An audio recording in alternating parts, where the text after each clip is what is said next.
Hello नमस्ते, welcome to Anjali Patra vlogs. तो यहाँ आज का खाना मतलब डिनर पापा की फरमाइश से बना है, यानी कि मेरे फादर इन लॉ। पूरी सब्जी और बैगन के पकोड़े।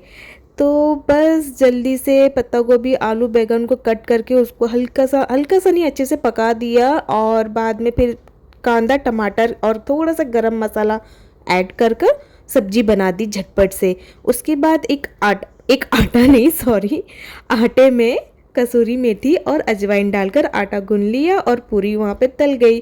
और मैंने बैगन कट करके रखे थे और उसके साथ मेरे हस्बैंड की भी फरमाइश हुई कि उनको आलू के पकोड़े खाने हैं। तो फिर मैंने आलू को भी कट कर दिया था गोल गोल। और साथ में बेसन के साथ मैंने थोड़ा सा उसमें सोडा नमक और मिर्च पाउडर धनिया के पत्ते का बैटर बनाकर बस पकोड़े भी तल दिए।